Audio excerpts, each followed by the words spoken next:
Hello friends, I am Khushbu Maheshwal. Welcome to our YouTube channel Maheshwal Steno. Today I am going to give you a dictation at 100 words per minute. So get ready, 5 seconds to go.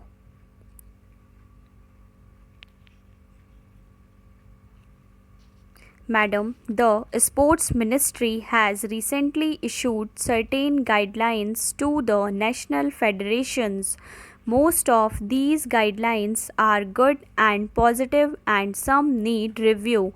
For various schemes for coaching camps for national meets, the government is giving not rupees 10,000 as before but rupees 50,000. It is good. All the international meets organized by the sports federations are going to be well funded. Formerly, the government was giving rupees 1 lakh. Now they are giving rupees 5 lakhs. These are all very good steps, but what surprised me is the selection of teams. This definitely is the responsibility of the national federations. Yes, the government is giving money for various coaching camps and also the federation. They can definitely put one representative of the government in the selection committee of the national federations. But unfortunately, what the guidelines are doing as far as the selection of the team is concerned is that in the entire selection committee they propose to have only one member of the federation.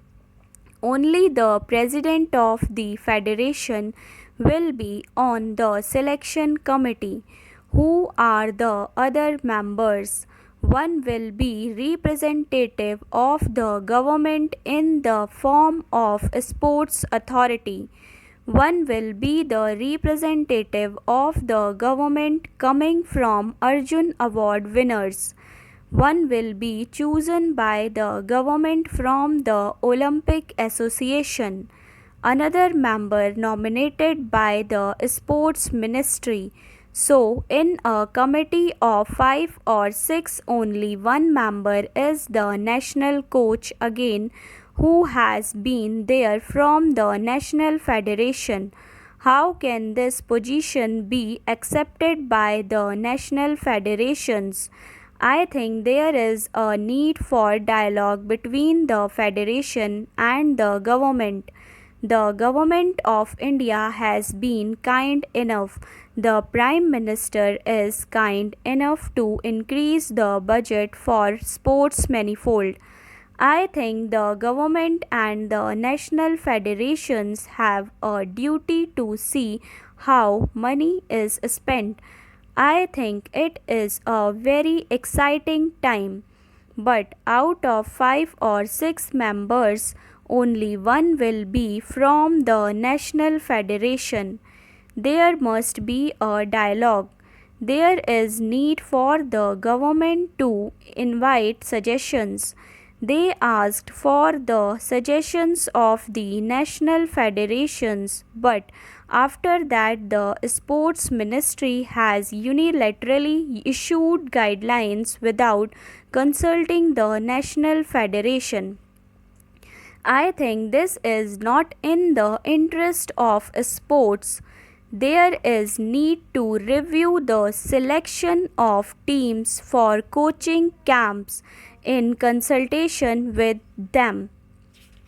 Madam Deputy Chairman, at the outset, I would like to thank our Finance Minister Shri Tiwari for submitting a budget which is more rural oriented, more growth oriented, and more people oriented than the budget submitted by our Prime Minister last year.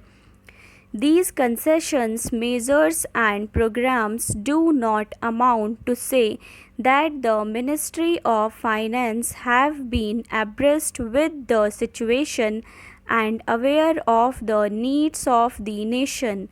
As rightly commented by one economist, Mr. Tiwari's maiden budget is a good exercise in public relations but not so good in public finance.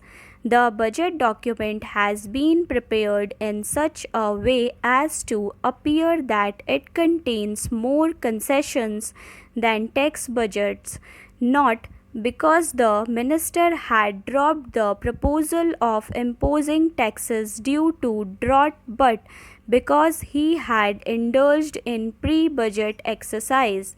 Unfortunately, for the last few years to mobilize the resources, the Ministry of Finance is following this unhealthy practice. Owing to this pre-budget exercise, the income to government has been underestimated.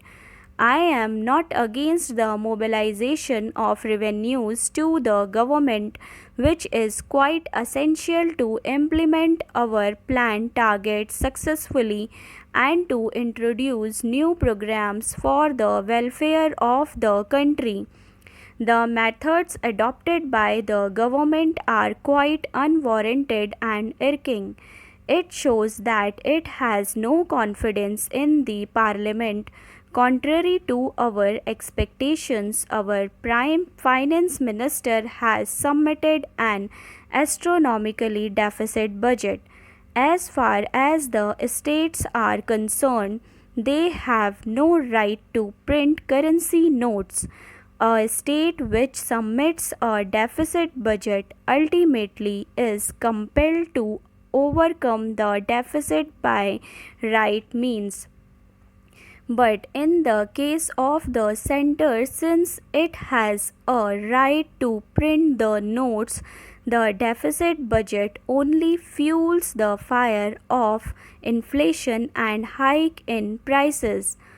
Unmindful of price increase and inflation every year, the center follows the practice of submitting deficit budget.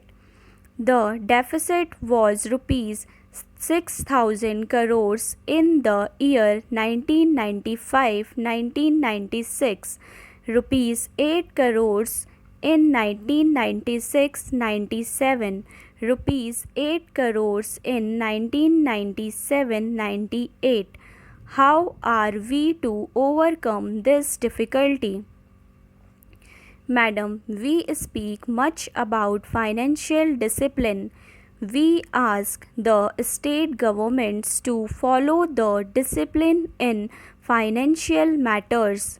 But as far as the central government is concerned, it does not follow any principle in the discipline of financial matters. So friends, don't forget to like, share and subscribe my channel and press the bell icon for instant notification. Thank you.